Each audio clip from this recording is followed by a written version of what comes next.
BJP सांसद संजय भाटिया ने राकेश टिकैत और गुरनाम सिंह चढ़ूनी पर निशाना साधा है। उनका यह कहना है कि गुरनाम सिंह चढ़ूनी कुछ भी बोल रहे हैं, टिकैत कुछ भी बोल रहे हैं, सब अलग अलग दिशा में जा रहे हैं। किसानों की तो अब चर्चा तक नहीं हो रही। उनका यह भी कहना है कि जिन्होंने आंदोलन शुरू किया था वो आज सही को सही कहने का साहस नहीं जुटा पा रहे हैं। उन्हें डर है कि कहीं ये लट उन पर ही ना पड़ जाए।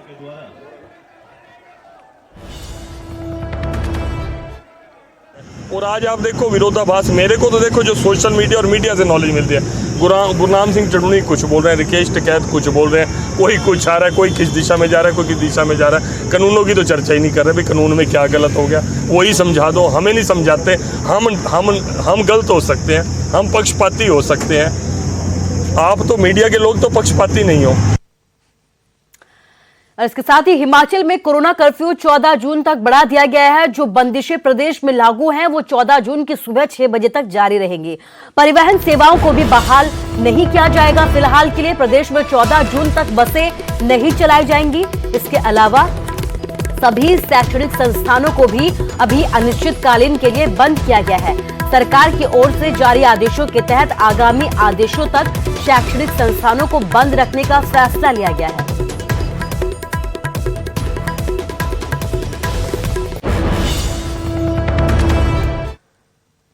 तो सीबीएसई की तर्ज पर हिमाचल में भी 12वीं की परीक्षाओं को रद्द किया गया है।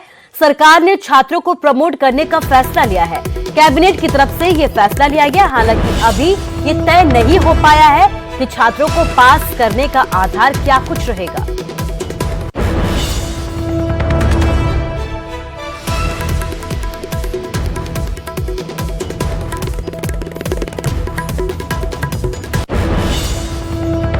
लेकर के और उसके पश्चात ग्रुप ऑफ मिनिस्टर की प्रधानमंत्री जी को रिपोर्ट गई और 1 जून को प्रधानमंत्री जी ने स्वयं उस मीटिंग की अध्यक्षता करते हुए कहा कि अब हम सीबीएसई बोर्ड और सीआईएससीई की परीक्षाओं को नहीं करेंगे और उनको कोई क्राइटेरिया बना करके उसके अंतर्गत बच्चों को पास किया जाएगा।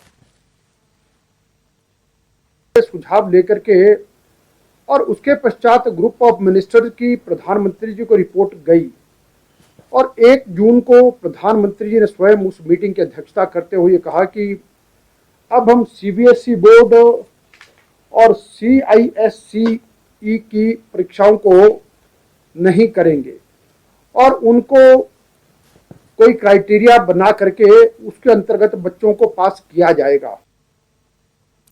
केंद्रीय वित्त राज्य मंत्री अनुराग ठाकुर ने ऊना में निर्माणाधीन पीजीआई सैटेलाइट सेंटर को लेकर अधिकारियों की जमकर क्लास लगाई। पीजीआई अस्पताल के निर्माण में देरी हो रही है, इसको लेकर अनुराग ठाकुर ने नाराजगी जताई। वर्चुअल समीक्षा बैठक में अनुराग ठाकुर ने यह पूछा कि मई 2019 में अस्पताल का शिलान्यास होने के बावजूद पीजीआई के अधिकारी कितनी बार ऊना गए और शिलान्यास होने के बाद अब तक स्पॉट पर निर्माण में क्या कुछ हुआ। बैठक के दौरान उनके तीखे सवालों पर पीजीआई के अधिकारियों ने चुप्पी साध ली, जिस पर अनुराग ठाकुर ने उनको जमकर फटकारा और जल्द से जल्द निर्माण कार्यों को पूरा करने के आदेश भी दिए।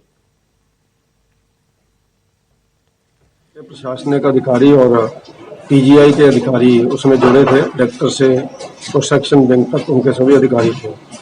तो हम लोग अभी जो एजेंसी फाइनल हुई है, हाइट करके एक नोएडा से एजेंसी है जिसको उसकी कंसल्टेंसी दी गई है, आज हम लोगों ने जो फाइनल किया है कि उस हाइट्स कंपनी का जल्दी से जल्दी जहां पर एक नोडल ऑफिसर और एक उनका ऑफिस खुल जाए ताकि वो इस पीजीआई सैटेलाइट हॉस्पिटल के सारा एस्टीमेट्स बना करके गवर्नमेंट को जल्दी प्रोवाइड करे ताकि आगे कंस्ट्रक्शन जो काम है वो जल्दी शुरू हो।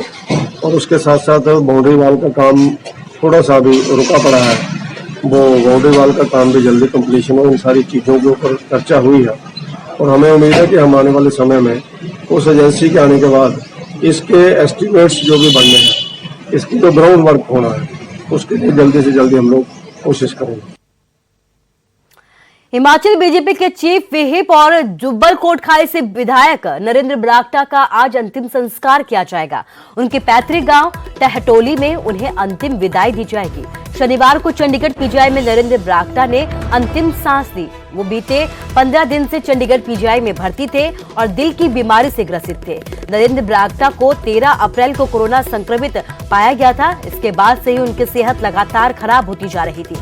शनिवार सुबह 4 बजे उनका निधन हो गया। इससे पहले शिमला में दिवंगत भाजपा विधायक नरेंद्र बरागटा को शिमला में श्रद्धांजलि अर्पित की गई।